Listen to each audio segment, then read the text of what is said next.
Hello and welcome to our channel, where stories come alive.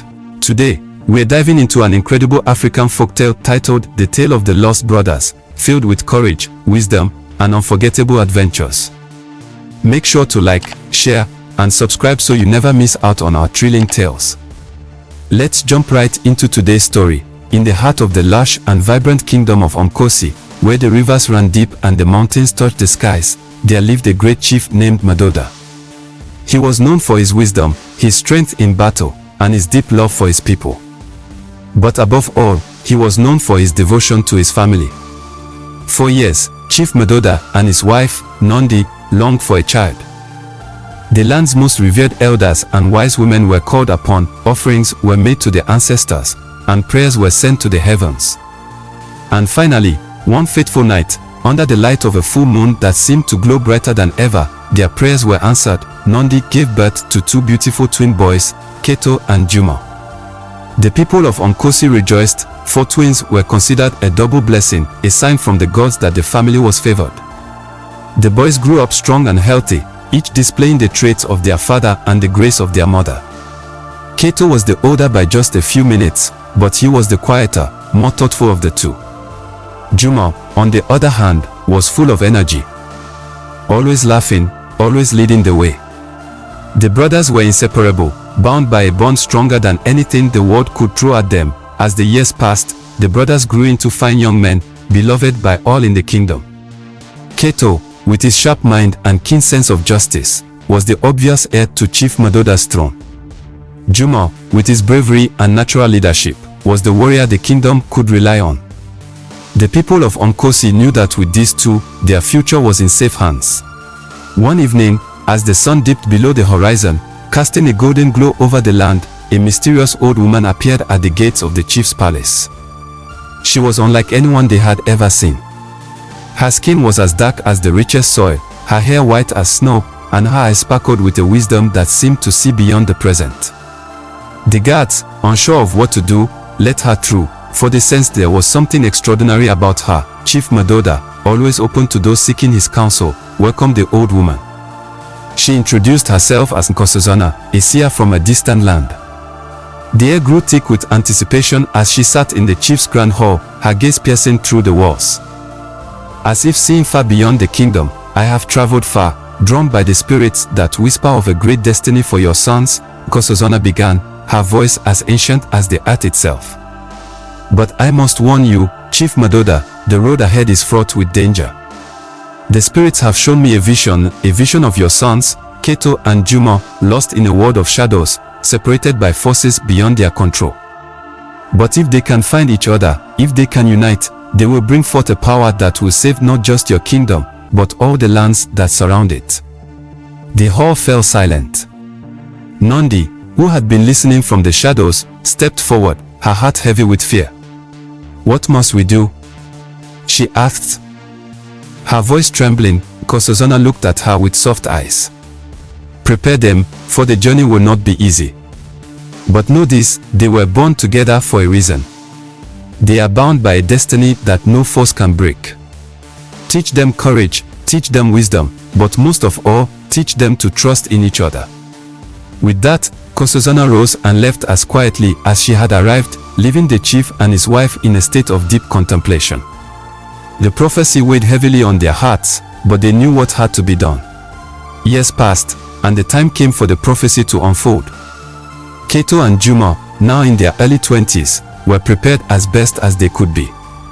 They were trained in the ways of the warrior, the scholar, and the leader. But more importantly, they were taught to trust in each other, to know that no matter what happened, they would find their way back to one another. On the day that would change their lives forever, the sky was dark and ominous. A storm brewed on the horizon, and the air crackled with an energy that was both thrilling and terrifying. Chief Madoda gathered the people of Nkosi at the palace gates, his voice steady as he addressed his sons, Keto, Juma. He began, his voice filled with the weight of the moment. "Today, you embark on a journey that will define your destiny. Remember the lessons you have learned, the strength that runs in your veins, and the bond that no force can sever. The world beyond these gates is vast and filled with dangers, but I have faith that you will return to us, stronger than ever. Nondi embraced her sons, tears in her eyes but strength in her heart. Find each other, she whispered, no matter what. Find each other and come back to us. With heavy hearts, Keto and Jumo set out, each taking a different path as the old woman's prophecy had foretold. The winds howled around them, and the storm clouds above seemed to chase them as they ventured into the unknown. Keto's path led him deep into the heart of the Nkosi forest, a place known for its ancient trees and hidden dangers. The further he went, the thicker the forest became, until the sky above was nothing but a distant memory. The air was thick with the scent of damp earth and the sounds of creatures that only came out after dark. Days turned into weeks, and Keto's resolve was tested at every turn. He encountered wild beasts, treacherous terrain, and spirits that sought to lead him astray. But through it all, he held on to the words of his parents, the lessons of courage and wisdom they had imparted. He knew he had to stay strong, for his brother needed him just as much as he needed his brother. One night, as he rested by a small fire, Keto was visited by a spirit in the form of a white owl. Its eyes, large and glowing, reflected the flames as it spoke in a voice that seemed to echo through the trees. You seek your brother, the owl said, its voice both soothing and unsettling. But to find him, you must first face the darkness within yourself. Only then will the path become clear. Keto nodded, understanding the truth in the spirit's words. He had been so focused on the dangers of the forest that he had not considered the battle he was fighting within his own heart. The fear of losing Jumo, the fear of failing his people, all weighed heavily on him. That night, Keto closed his eyes and faced his fears. He confronted the shadows that lurked in his mind, the doubts that had been planted there by the spirits he had encountered. It was a battle unlike any he had faced before, but as the dawn broke, Keto emerged victorious. The shadows within him had been vanquished, and in their place was a clarity he had not known before. The owl returned, its eyes filled with approval. You have done well, young warrior. The path is now clear.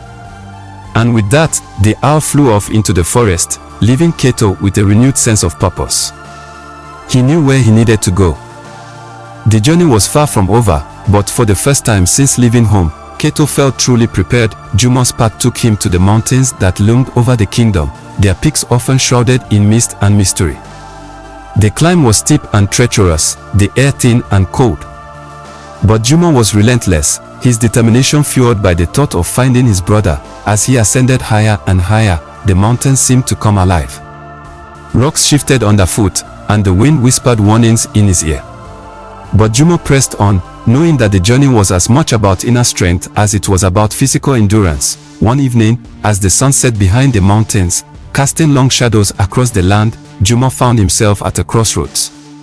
Two paths lay before him, one that led further up the mountain, and another that descended into a dark, foreboding valley.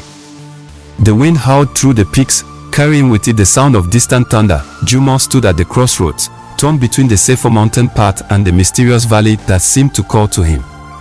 Unable to resist the pull, he chose the valley, descending its steep, narrow path as darkness enveloped him. Deep within the valley, he discovered a hidden cave, its entrance concealed by ivy.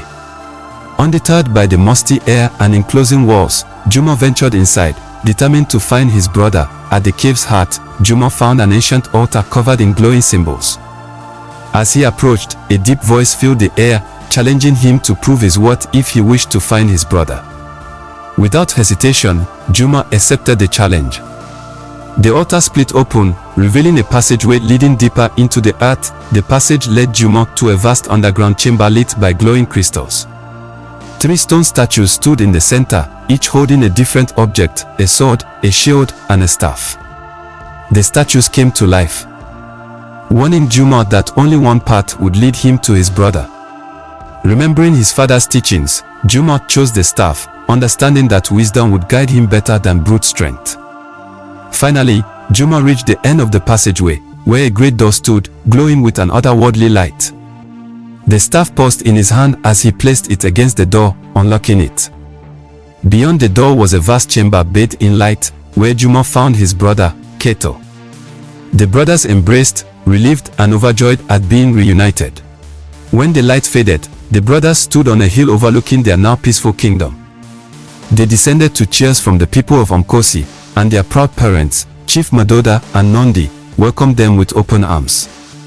The brothers embraced, knowing they had fulfilled their destiny. The tale of the lost brothers became a legend, passed down through generations as a story of love, courage, and the unbreakable bond of family.